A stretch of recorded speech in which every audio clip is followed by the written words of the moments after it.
नमस्कार दोस्तों, कहानी क्राइम चैनल पर आपका स्वागत है। दोस्तों, आज की हमारी जो क्राइम की कहानी है वो है सीकर, राजस्थान से। तो चलिए दोस्तों, शुरू करते हैं इस कहानी को। 15 मई 2017 की सुबह की बात है। समय 11 साढ़े 11 बजे। सीकर जिले के शहर फतेहपुर के ज्वेलर ललित पोद्दार अपनी ज्वेलरी की दुकान पर थे। उनकी पत्नी पार्वती और बेटा ध्रुव भी घर पर थे। बेटी वर्षा किसी काम से बाजार गई थी। उसी समय अच्छी कदकाठी का एक सुदर्शन युवक उनके घर पहुंचा। उसके हाथ में शादी के कुछ कार्ड थे। युवक ने ललित के घर के बाहर लगी डोरबेल बजाई तो पार्वती ने बाहर आकर दरवाजा खोला।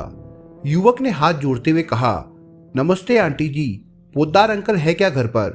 पार्वती ने शालीनता से जवाब देते हुए कहा, नमस्ते भैया, पोद्दार जी तो इस समय दुकान पर है, बताइए क्या काम है? आंटी जी, हमारे घर में शादी है, मैं कार्ड देने आया था, युवक ने उसी शालीनता से कहा। युवक के हाथ में शादी का कार्ड देखकर पार्वती ने उसे अंदर बुला लिया। युवक ने सोफे पर बैठकर एक कार्ड पार्वती की ओर बढ़ाते हुए कहा, आंटी जी, ये कार्ड पोद्दार अंकल को दे दीजिएगा। आप लोगों को शादी में जरूर आना है, बच्चों को भी साथ लाइएगा। पार्वती ने शादी का कार्ड देखकर कहा, भैया आप कौन हो? आपको पहचाना नहीं। आंटी जी, आप नहीं पहचानती, लेकिन पोद्दार अंकल मुझे अच्छी तरह से पहचानते हैं, युवक ने कहा। पार्वती ने घर आए उस मेहमान से चाय पानी के बारे में पूछा तो उसने कहा, चाय पानी की तकल्लुफ की कोई जरूरत नहीं है, अभी एक कार्ड आपके भांजे अश्वनी को भी देना है। मैं उनका घर नहीं जानता, आप अपने बेटे को मेरे साथ भेज देती तो वो उनका घर बता देता। कार्ड देकर मैं आपके बेटे को छोड़ जाऊंगा। बाहर तेज धूप थी, इसलिए पार्वती बेटे को बाहर नहीं भेजना चाहती थी। इसलिए उन्होंने टालने वाले अंदाज में कहा, आप कार्ड हमें दे दीजिए, शाम को अश्वनी हमारे घर आएगा तो हम कार्ड उन्हें दे देंगे। पार्वती की बात सुनकर युवक ने मायूस होते हुए कहा, कार्ड तो मैं आपको दे दूं, लेकिन पापा मुझे डांटेंगे। उन्होंने कहा है कि खुद ही जाकर अश्वनी को कार्ड देना। युवक की बातें सुनकर पार्वती ने ड्राइंग रूम में ही वीडियो गेम खेल रहे अपने 13 साल के बेटे ध्रुव से कहा, बेटा अंकल के साथ जाकर इन्हें अश्वनी का घर बता दे। ध्रुव माँ का कहना टालना नहीं चाहता था, इसलिए वो अनमने मन से जाने को तैयार हो गया। वो युवक ध्रुव के साथ घर से निकलते हुए बोला, थैंक यू आंटी जी। ध्रुव और उस युवक के जाने के बाद पार्वती घर के कामों में लग गई। काम से जैसे ही फुर्सत मिली उन्होंने घड़ी देखी। दोपहर के 12:30 बज रहे थे। ध्रुव को कब का घर आ जाना चाहिए था, लेकिन वो अभी तक आया नहीं था। पार्वती ने सोचा कि ध्रुव वहां जाकर खेलने या चाय पानी पीने में लग गया होगा, या फिर अश्वनी ने उसे किसी काम से भेज दिया हो। ये सोचकर वो फिर से काम में लग गई। थोड़ी देर बाद उन्हें फिर जब ध्रुव का ध्यान आया तब दोपहर का 1:15 बज रहा था। ध्रुव को घर से गए करीब 1.5 घंटे से ज्यादा का समय हो चुका था। पार्वती को चिंता होने लगी। 10-5 मिनट वो सोचती रही कि क्या करे। कुछ समझ में नहीं आया तो उन्होंने पति ललित पोद्दार को फोन करके सारी बात बता दी। पत्नी की बात सुनकर ललित को भी चिंता हुई। उन्होंने पत्नी को तसल्ली देते हुए कहा, ध्रुव कोई छोटा बच्चा नहीं है कि कहीं खो जाए या इधर उधर भटक जाए, फिर भी मैं अश्वनी को फोन करके पता करता हूँ। ललित ने अश्वनी को फोन करके ध्रुव के बारे में पूछा तो अश्वनी ने जवाब दिया, मामा जी, मेरे यहाँ ना तो ध्रुव आया था और ना ही कोई आदमी शादी का कार्ड देने आया था। अश्वनी का जवाब सुनकर ललित भी चिंता में पड़ गए। वो तुरंत घर पहुंचे और पार्वती से सारी बातें पूछी। उन्होंने वो शादी का कार्ड भी देखा जो वो युवक देकर गया था। कार्ड पर लियाकत श्रीवास्तव का नाम लिखा हुआ था। ललित को वो शादी का कार्ड अपने किसी परिचित का नहीं लगा। उन्होंने कार्ड पर लिखे मोबाइल नंबरों पर फोन किया तो वे नंबर फर्जी निकले। ललित को किसी अनहोनी की आशंका होने लगी। उनके मन में बुरे ख्याल आने लगे थे। उन्हें आशंका इस बात की थी कि कहीं किसी ने पैसों के लालच में ध्रुव का अपहरण तो ना कर लिया हो। इसकी वजह यह थी कि वो फतेहपुर के नामी गिरामी ज्वेलर थे। राजस्थान के शेखावटी इलाके में उनका अच्छा खासा रसूख था। बेटे के घर न आने से पार्वती का रो रो कर बुरा हाल हो रहा था। ललित ने अपने कुछ परिचितों से बात की तो सभी ने यही सलाह दी कि इस मामले की सूचना पुलिस को दे देनी चाहिए। इसके बाद दोपहर करीब 2:30 बजे ललित ने इस घटना की सूचना पुलिस को दे दी। सूचना मिलते ही पुलिस ने मामले की जांच शुरू कर दी। पार्वती से पूछताछ की गई। शुरुआती जांच से यही नतीजा निकला कि ध्रुव का अपहरण किया गया है। अपहरणकर्ता प्रोफेशनल अपराधी हो सकते थे, क्योंकि रात तक फिरौती के लिए किसी अपहरणकर्ता का कोई फोन नहीं आया था। पुलिस को अनुमान हो गया था कि अपहरणकर्ता ने ध्रुव के अपहरण का जो तरीका अपनाया था उससे साफ लगता था कि उन्होंने रेकी करके ललित पोद्दार के बारे में जानकारियां जुटाई थी। पुलिस ने फिरौती मांगे जाने की आशंका के मद्देनजर पोद्दार परिवार के सारे मोबाइल सर्विलांस पर लगवा दिए, लेकिन उस दिन रात तक ना तो किसी अपहरणकर्ता का फोन आया और ना ही ध्रुव को साथ ले जाने वाले उस युवक के बारे में कोई जानकारी मिली। पुलिस ने ललित के घर के आसपास और लक्ष्मी नारायण मंदिर के करीब स्थित उसकी दुकान के आसपास लगे सीसीटीवी कैमरों की फुटेज खंगाली, लेकिन उनसे पुलिस को कुछ हासिल नहीं हुआ। पुलिस को अब तक केवल यही पता चला था कि ललित पोद्दार के घर जो युवक शादी का कार्ड देने आया था उसकी उम्र करीब 30 साल के आसपास थी। वो सफेद शर्ट पहने हुए था। अगले दिन सीकर के एसपी ने ध्रुव का पता लगाने के लिए अपने अधीनस्थ अधिकारियों को दिशा निर्देश दिए। इसके बाद पुलिस ने उस शादी के कार्ड को आधार बनाकर जांच आगे बढ़ाई। परेशानी ये थी कि शादी के कार्ड पर किसी प्रिंटिंग प्रेस का नाम नहीं लिखा था, जबकि हर शादी के कार्ड पर प्रिंटिंग प्रेस का नाम जरूरी होता है। इसकी वजह यह है कि राजस्थान सरकार ने बाल विवाह की रोकथाम के लिए ये कानूनी रूप से जरूरी कर दिया है।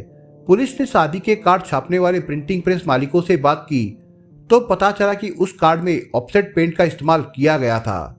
उस पेंट का उपयोग फतेहपुर में नहीं होता था। सीकर में प्रिंटिंग प्रेस वाले उसका उपयोग करते थे।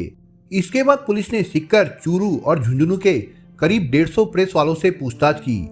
इस जांच के दौरान एक नया तथ्य ये सामने आया कि ध्रुव के अपहरण से 4 दिन पहले से उसी के स्कूल में पढ़ने वाला छात्र अंकित भी लापता था। अंकित चूरू जिले के रतनगढ़ शहर का रहने वाला था। वो फतेहपुर के विवेकानंद पब्लिक स्कूल में पढ़ता था और हॉस्टल में रहता था। गर्मी की छुट्टी में वो रतनगढ़ अपने घर गया हुआ था। वो 12 मई को दोपहर करीब 12:15 बजे बाल कटवाने के लिए घर से निकला था। तब से लौटकर घर नहीं आया था। तीसरे दिन आईजी हेमंत प्रियदर्शी एवं एसपी राठौड़ विनीत कुमार ने ध्रुव के घर वालों से मुलाकात की और उन्हें आश्वासन दिया कि ध्रुव का जल्द से जल्द पता लगा लिया जाएगा। उसी दिन यानी 17 मई को अपहरणकर्ता ने ललित पोद्दार को फोन करके बताया कि उनके बेटे ध्रुव का अपहरण कर लिया गया है। उन्होंने ध्रुव की उनसे बात कराकर 70 लाख रुपए की फिरौती मांगी है। उन्होंने चेतावनी भी दी थी कि अगर पुलिस को बताया तो बच्चे को मार दिया जाएगा। ललित ने समझदारी से बातें करते हुए अपहरणकर्ता से कहा कि आप तो जानते ही हैं कि नोटबंदी को अभी ज्यादा समय नहीं हुआ है। भाइयों, परिवार वालों और रिश्तेदारों से पैसे जुटाने के लिए समय चाहिए।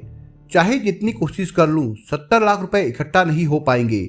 बैंक से एक साथ ज्यादा पैसे निकाला तो पुलिस को शक हो जाएगा। ललित ने अपहरणकर्ता को अपनी मजबूरियां बताकर ये जता दिया कि वो 70 लाख रुपए नहीं दे सकते।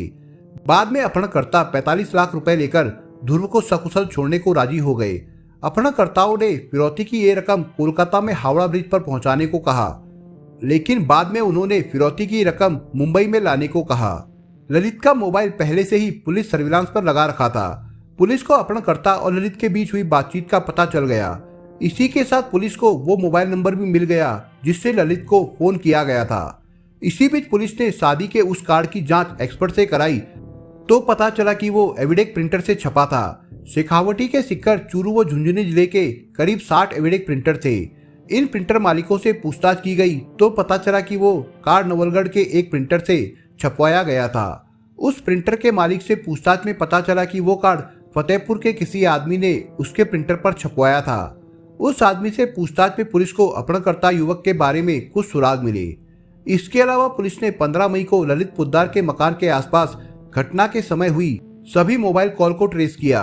इसमें मुंबई का एक नंबर मिला। ये नंबर साजिद बेग का था। कॉल डिटेल्स के आधार पर यह भी पता चल गया कि साजिद के तार फतेहपुर के रहने वाले अयाज से जुड़े थे। जांच में ये बात भी सामने आई कि अपहरणकर्ता मुंबई से जुड़ा है। इस पर पुलिस ने फतेहपुर से लेकर विभिन्न राज्यों के टोल नाकों पर जांच की और उन नाकों पर लगे सीसीटीवी कैमरों की फुटेज देखी। इसमें सबसे पहले शोभासार के टोल पर सफेद रंग की एसेंट कार पर जयपुर का नंबर मिला। अगले टोल नाके मौलासार पर इसी कार पर महाराष्ट्र की नंबर प्लेट लगी हुई पाई गई। आगे के टोल नाकों पर उसी कार पर अलग अलग नंबर प्लेट लगी हुई पाई गई। जांच में ये सारे नंबर फर्जी पाए गए। सीकर के एसपी ने मुंबई के पुलिस कमिश्नर से बात करके ध्रुव के अपहरण की पूरी जानकारी देकर अपराधियों को पकड़ने में सहायता करने का आग्रह किया। इसी के साथ एसपी के दिशा निर्देश पर एडिशनल एसपी तेजपाल सिंह ने 3 टीमें गठित करके 3 राज्यों में भेजी। सबसे पहले रामगढ़ सिकाउटी के थाना प्रभारी रमेश चंद्र को टीम के साथ मुंबई भेजा गया। ये टीम मुंबई पुलिस और क्राइम ब्रांच के साथ मिलकर आरोपियों की तलाश में जुट गई। फतेहपुर कोतवाली के थाना प्रभारी महावीर सिंह ने लगातार जांच करके ध्रुव के अपहरण में साजिद बेग और फतेहपुर के रहने वाले अयाज के साथ उसके संबंधों के बारे में पता लगाया। एसपी ध्रुव के घर वालों को सांत्वना देने के साथ ये भी बताते रहे कि उन्हें अपहरणकर्ता को किस तरह बातों में उलझाकर रखना है ताकि पुलिस बच्ची तक पहुंच सके। पुलिस की एक टीम उत्तर प्रदेश और एक टीम पश्चिम बंगाल भी भेजी गई।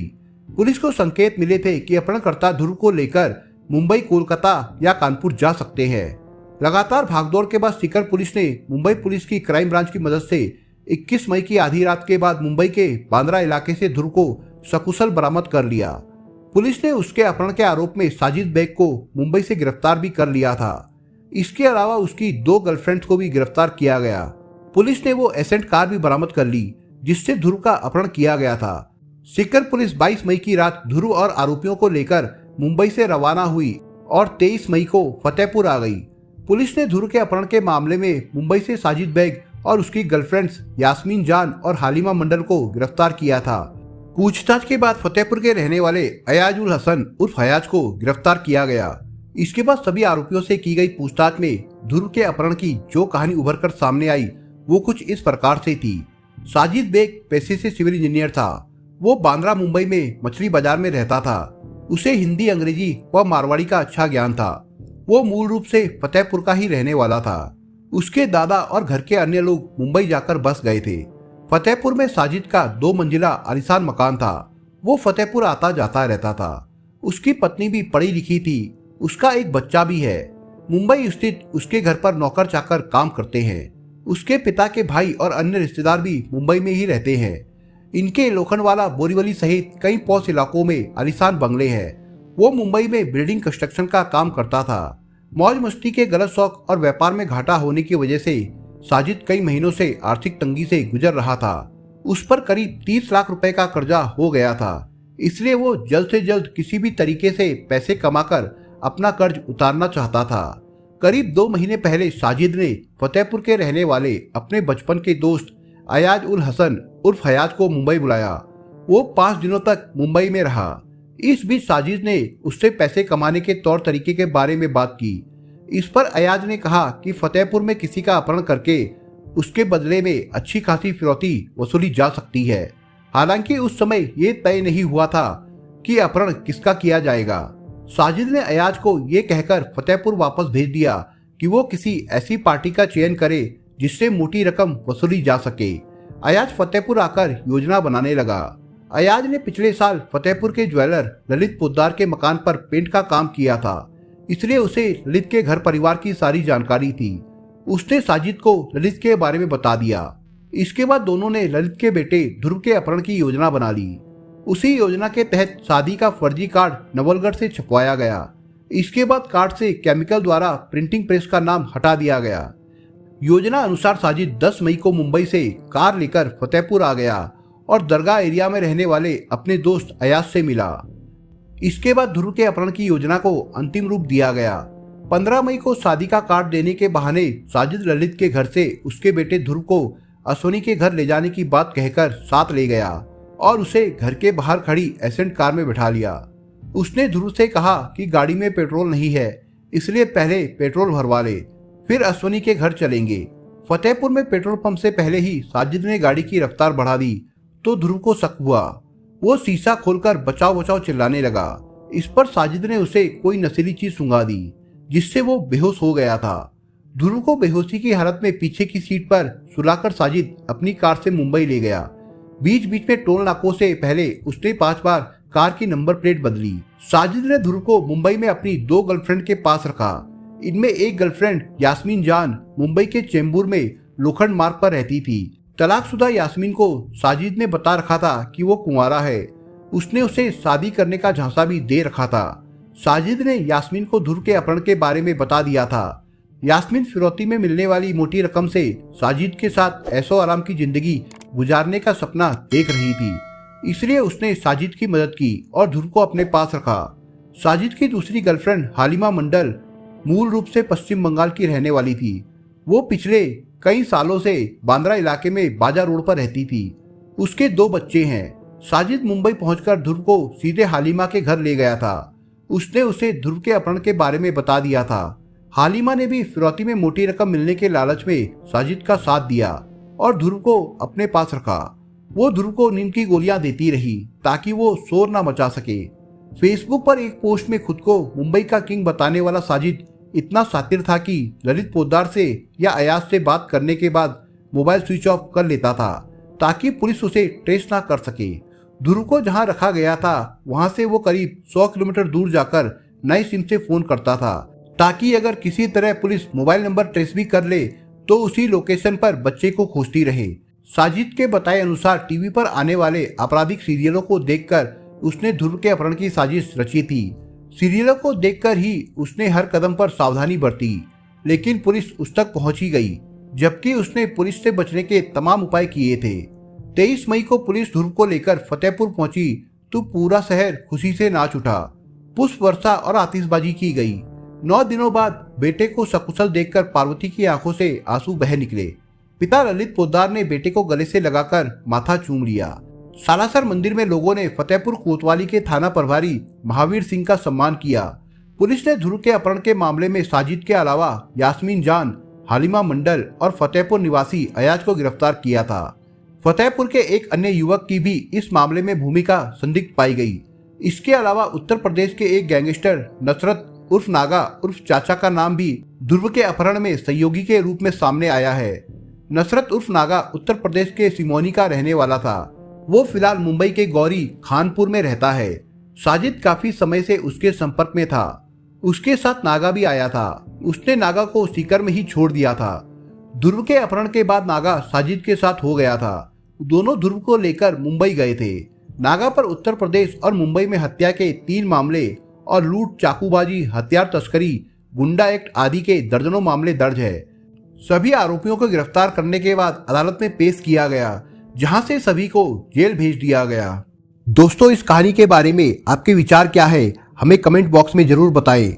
और दोस्तों, अगर आपको हमारा काम पसंद आया हो तो वीडियो को लाइक शेयर जरूर करिए। और अगर आपने अभी तक चैनल को सब्सक्राइब नहीं किया हो तो जाने से पहले चैनल को सब्सक्राइब जरूर करिए। दोस्तों, धन्यवाद।